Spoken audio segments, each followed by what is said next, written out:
আজকে এক পক্ষ আছে রসুলের শানে কিয়াম মিলাদ করলে এরা বেদাত বলে, কিন্তু এরা একজন সাধারণ ব্যক্তির জন্য ওর শরণার্থে ওর নাম বলে বলে ওর জন্য সালাম পড়তেছে।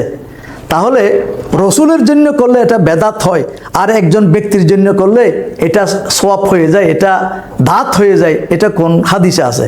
আসল কথা হলো রসুলের শানে মিলাদ পড়া এটা জায়েজ, তারাও জানে।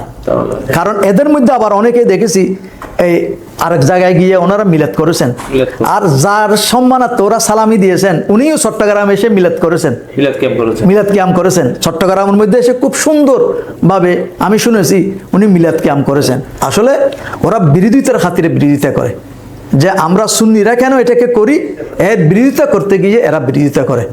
সুতরাং এই বিরোধিতাটা করা উচিত নয়। যেটা করবে, আমি কাউকে ভালোবাসলো আল্লাহর ওয়াস্তে করব, কাউকে ঘৃণা করলো আল্লাহর ওয়াস্তে করব। এটাই হলো ইসলামের মূলনীতি। আল্লাহ আমাদেরকে বোঝার তৌফিক দান করুন। আসসালামু আলাইকুম ওয়া রাহমাতুল্লাহি ওয়া বারাকাতুহু।